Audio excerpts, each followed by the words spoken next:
Deep GK में आपका हार्दिक स्वागत है। एक चीज़ याद रखिएगा, उड़ा देती हैं नींदें कुछ जिम्मेदारियां घर की, रात में जागने वाला हर शख्स आशिक नहीं होता। दोस्तों, आप भी प्रतियोगी परीक्षा की तैयारी जैसे भी कर रहे हैं, निश्चित रूप से सफलता मिलेगी और आपको डीप जीके को सब्सक्राइब करना होगा। ये क्वेश्चन आंसर्स की श्रृंखला हम ऐसे ही लाते रहेंगे। चलिए शुरू करते हैं। बैरोमीटर के पठन में तेजी से गिरावट किस बात का सूचक है? यह है सूचक तूफान का। भारतीय मरुस्थल का क्या नाम है? तो यह थार मरुस्थल। काजीरंगा राष्ट्रीय अभयारण्य किस राज्य में है? तो यह स्थित है असम में। पृथ्वी अपनी धुरी पर किस दिशा से में घूमती है? तो दोस्तों, पृथ्वी अपनी धुरी पर पश्चिम से पूर्व की दिशा में घूमती है। उज्जैन किस नदी के किनारे बसा है? उज्जैन शिप्रा नदी के तट पर बसा है, याद रखिएगा। निम्न में कौन सी धातु बिजली का सबसे अधिक सुचालक है? दोस्तों, चांदी सबसे अधिक सुचालक होती है बिजली की। गोबर गैस में मुख्य रूप से क्या पाया जाता है? तो गोबर गैस में मुख्य रूप से मीथेन पाया जाता है। स्वतंत्रता मेरा जन्मसिद्ध अधिकार है और मैं इसे लेकर रहूंगा, ये नारा था आज लोकमान्य तिलक का। राज्यसभा के सदस्यों का चुनाव कितने अवधि के लिए किया जाता है? तो किया जाता है 6 वर्ष के लिए। हिंदी भाषा की लिपि कौन सी है? तो यह लिपि है देवनागरी लिपि। हमारी आकाशगंगा का नाम क्या है? तो दोस्तों, दुग्ध मेखला या मिल्की वे हमारी आकाशगंगा का नाम है। हिंदी भाषा का पहला समाचार पत्र कौन था? तो यह था उदंत मार्तंड, याद रखिएगा। उदंत मार्तंड हिंदी भाषा का पहला समाचार पत्र था।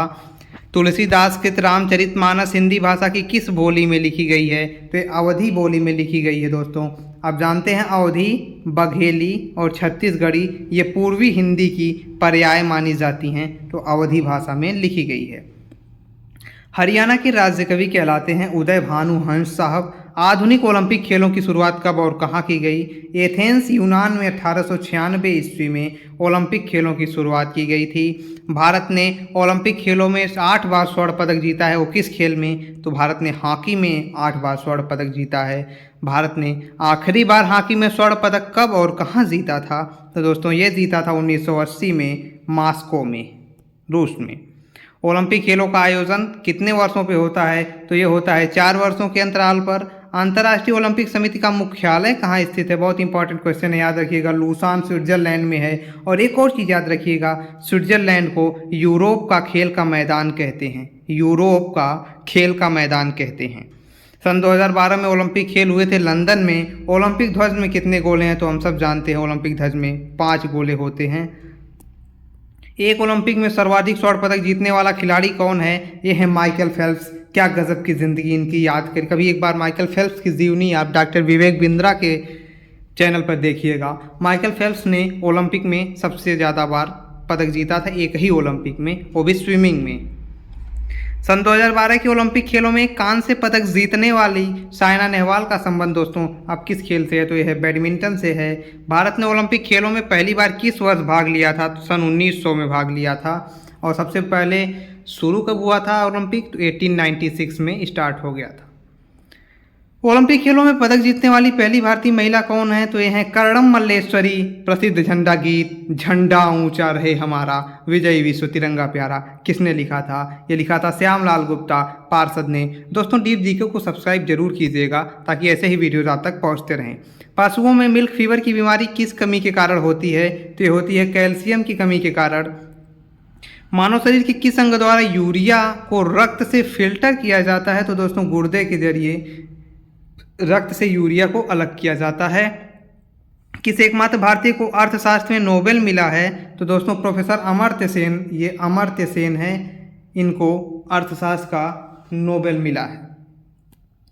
भारत रत्न उस्ताद बिस्मिल्लाह खां किस वाद्य यंत्र के वादन में विख्यात थे? ये शहनाई के वादक थे। उस्ताद बिस्मिल्लाह खां शहनाई वादक। भारत के अंतिम गवर्नर जनरल कौन थे? ये थे सी राजगोपालाचारी। भिलाई इस्पात संयंत्र का निर्माण किस देश के सहयोग से किया गया? तो ये किया गया था रूस के सहयोग से। दोस्तों, रूस के सहयोग से भारत ने भिलाई इस्पात संयंत्र का निर्माण किया था। उत्तरी ध्रुव में भारत के अनुसंधान केंद्र का क्या नाम है? यह है हिमाद्री विश्व में। दोस्तों, हम क्वेश्चन थोड़ा तेजी से कर रहे हैं क्योंकि हमें ज़्यादा से ज़्यादा क्वेश्चन कवर करने हैं। विश्व में माउंट एवरेस्ट पर चढ़ने वाली प्रथम महिला कौन थी? तो ये थी जापान की जुनको तबाई। जुनको तबाई, याद रखिएगा।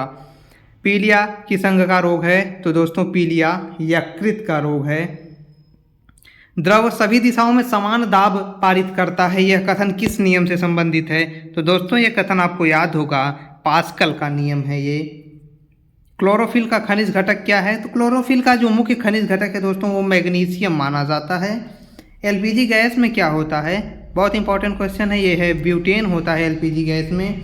जिसने सर्वप्रथम अशोक के अभिलेखों को पढ़ा उनका क्या नाम था? तो इनका नाम था जेम्स प्रिंसेप। जेम्स प्रिंसेप ने सबसे पहले अशोक के अभिलेखों को पढ़ा था। दोस्तों ये वीडियो हमें सब्सक्राइब जरूर कर लीजिए, हम निश्चित ही आपके ज्ञान में इजाफा करेंगे और बेस्ट कंटेंट लाने का वादा करते हैं जो कि आपकी तैयारी के लिए काफ़ी हेल्पफुल होगा। मिलते हैं अगले वीडियो में। जय हिंद, जय भारत।